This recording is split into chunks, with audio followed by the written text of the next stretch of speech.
அன்புள்ள ஓம் சரவணபவ யூடியூப் நேயர்களே வணக்கம். அன்புள்ள தனுசு ராசி நேயர்களே, விகாரி வருட தமிழ் வருட பிறப்பு உங்களுக்கு எப்படி இருக்கும் என பார்க்கின்ற பொழுது, விகாரி வருடமானது 14/4/2019 முதல் 13/4/2020 வரை வரக்கூடிய நாட்கள் ஆகும். தனுசு ராசிக்கு விகாரி வருடமானது எப்படி இருக்கும் என பார்க்கின்ற பொழுது, உங்களுக்கு இந்த ஆண்டு முழுவதும் ஜென்ம ராசியில் கேது, 7ல் ராகு சஞ்சரிக்கிறது. அது மட்டும் இல்லாமல் 7ரை சனியில் ஜென்ம சனி நடக்கிறது. தொழில் பொருளாதார ரீதியாக நெருக்கடிகளை ஏற்படுத்தக்கூடிய ஒரு ஆண்டாக இவ்வாண்டு இருக்கும். கடுமையான உழைப்பிற்கும் அந்த உழைப்புக்கான பலன் என்பது சற்று குறைவாக இருக்கும்.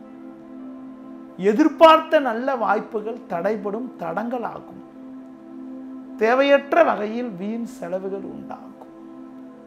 ராசியாதிபதி, தனக்காரகன், ஆண்டுக்கோள் என வர்ணிக்கப்படக்கூடிய குரு பகவானும் இந்த ஆண்டு உங்களுக்கு சாதகம் இல்லாமல் சஞ்சரிக்கிறது. இந்த ஆண்டு முழுவதும் உங்களுக்கு பார்த்தீங்கன்னா ஆண்டின் முற்பாதியில் விரயஸ்தானமான 12ஆம் வீட்டிலையும், ஐப்பசி மாதத்துக்கு பிறகு ஜென்ம ராசியிலும் குரு பகவான் சஞ்சரிக்கிறார். குருவானவர் 12 ஜென்ம ராசி ஆகிய ஸ்தானங்களில் சஞ்சாரம் செய்வது அவ்வளவு சிறப்பு என கூற முடியாது. தொழில் ரீதியாக தேவையில்லாத நெருக்கடிகள் இருக்கும். தொழிலில் உங்களுடைய உழைப்பானது அதிகப்படியாக இருக்கும். அந்த உழைப்புக்கான சன்மானம், உழைப்புக்கான லாபங்களை அடைவதில் தடங்கல்களும் தடைகளும் ஏற்படும். வேலையாட்களுடைய ஒத்துழைப்பானது அவ்வளவு சிறப்பாக இருக்கும் என கூற முடியாது.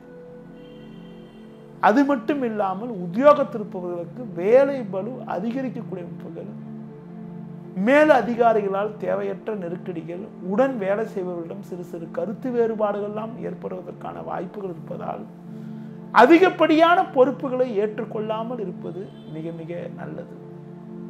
அடுத்து, பண விஷயத்தில் சற்று சிக்கனமாக இருப்பது. ஒரு முதலீடு கொண்டு ஏதாவது செய்வது என்று எண்ணங்கள் உங்களுக்கு இருந்தால் அதனை ஒரு ஆண் என்றால் ஒரு மனைவி பேர்லேயோ உறவினர்கள் பேர்லேயோ செய்வது, ஒரு பெண் என்றால் கணவர் பேர்லேயோ அல்லது உறவினர்கள் பேர்லேயோ மேற்கொள்வது ரொம்ப ரொம்ப நல்லது.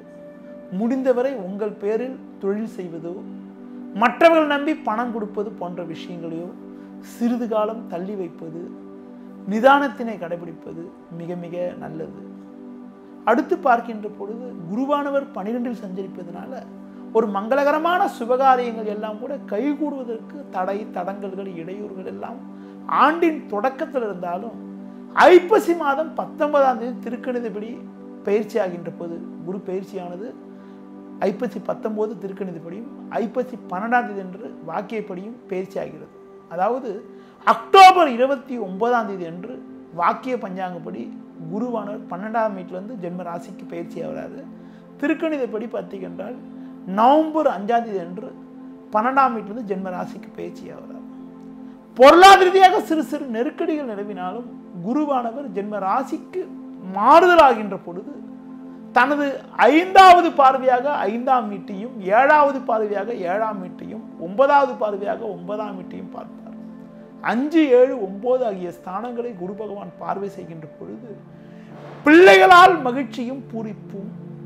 அது மட்டும் இல்லாமல் 7ஆம் வீட்டை பார்க்கின்ற பொழுது குடும்பத்தில் கணவன் மனைவியிடையே ஒற்றுமையானது சற்று மேலோங்கக்கூடிய அமைப்புகள், சிலருக்கு நீண்ட நாட்களாக தடைப்பட்ட சுபகாரியங்கள் எல்லாம் கூட ஆண்டின் பிற்பாதியில் கைகூடக்கூடிய அமைப்பு, திருமண வயது அடைந்தவர்களுக்கு நல்ல வரன்கள் கிடைக்கக்கூடிய அமைப்புகள், குடும்பத்தில் மகிழ்ச்சியும் சந்தோஷமும் ஏற்படக்கூடிய அமைப்புகள். அடுத்து பார்க்கின்ற பொழுது உறவினர் வகையில் இருந்து வந்த நெருக்கடிகள் எல்லாம் ஓரளவுக்கு குறையக்கூடிய அமைப்புகள். குரு ஜென்ம ராசிக்கு வருகின்ற போது ஆரோக்கிய ரீதியாக இருந்த சின்ன சின்ன நெருக்கடிகள் எல்லாம் கூட ஓரளவுக்கு விலகி தேக ஆரோக்கியமானது சிறப்பாக இருக்கக்கூடிய அமைப்புகள், ஒரு முன்னேற்றமான பலன்கள் உண்டாகும்.